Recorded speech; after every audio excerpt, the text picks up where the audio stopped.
At this stage of the campaign for the May 13 elections, how prepared and ready is the Commission on Elections? And are candidates complying with the rules, especially with observing the limits to TV advertising? When will the ballots printed in record time by the National Printing Office will be transported to all voting centers nationwide? Well, to answer all these questions and more, joining us tonight is Attorney James Jimenez, the spokesperson of the COMELEC. Good evening, sir. Good evening. So to start us off, at this stage of the campaign, is the COMELEC all set to conduct the elections in all major sort of precincts, and any major problems which must be given attention to? Well, at this point, we're in a very good place. As you earlier reported, we finished printing of the ballots in record time, and when I say record time, I do mean record time. We're like, I think, more than 2 weeks ahead of schedule. What that does for us is it gives us a lot of leeway in terms of preparations in other aspects of the elections. The training for PICO's operation by the Board of Election Inspectors, that's already almost nearing completion. And so we're really just waiting for the elections now. So, and all the ballots, when will they be delivered? The ballots will be delivered to the separate polling places very close to Election Day. We expect that deliveries will start within a week before Election Day, but only for those that are far-flung areas, as we call them. That's to allow for certain time constraints where you're operating and sending ballots to distant places. But the closer you get to the distribution center, the later the ballots will be delivered. The purpose of this is, of course, to ensure that the ballots do not stay longer in the places where they will be used much longer than necessary to avoid any spoilage. Sir, in regard to the PICOS machines, were all the concerns raised after the mock polls addressed? Yes, we're very confident with the state of the PICOS machines. Of course, we're continuing our preparations in that regard. And actually tomorrow, we will be sending, we'll be taking a bunch of media, members of the media, reporters and such, to Cabuyao for them to see for themselves. We're wrapping up in Cabuyao as well, making sure that the machines are ready for delivery very soon.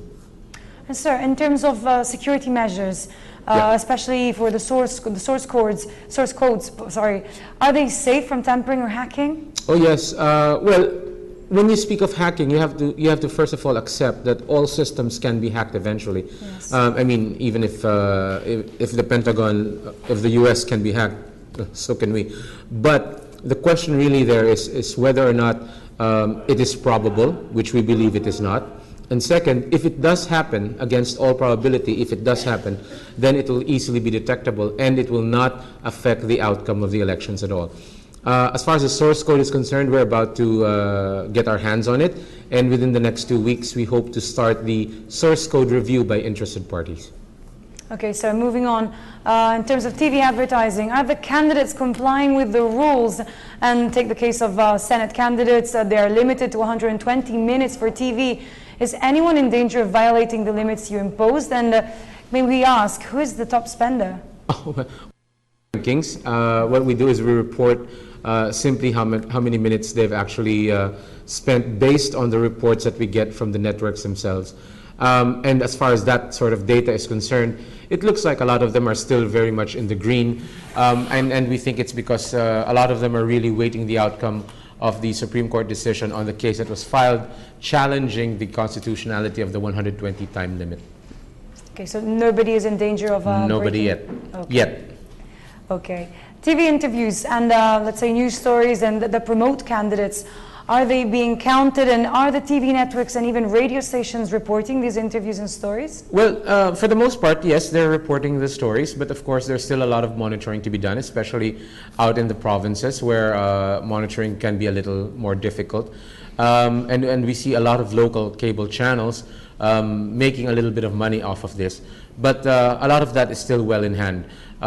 For the most part, here in Metro Manila, the stations have been very cooperative with us. And sir, another issue is electoral violence. Is it going up, and what are the areas that must regularly to ensure violence does not lead to casualties? Well, the PNP and the AFP have been continuously monitoring the situation. Recently, the PNP released about 15 watch list of areas, and we expect that to evolve over time as we get closer to the elections. But as of right now, again, the incidences are mostly separate, isolated, and we don't see a pattern of huge violence the way we see it in other countries. So I think for now the violence, while deplorable, isn't at this point reaching levels that we should be concerned about, meaning to say they're not in any way threatening the elections. Well, in the light of all this, sir, a final word from you. As far as the COMELEC is concerned, the preparations for the 2013 elections are proceeding very well, but we are still asking for the help of the public to help us in monitoring election campaign violations. You can still do this by sending us an email at comelectv@gmail.com, posting the report on our Facebook page, and sending it to us on Twitter. On Twitter, we are at COMELEC. Thank you very, very much, Attorney James Jimenez, spokesperson of the Commission on Elections.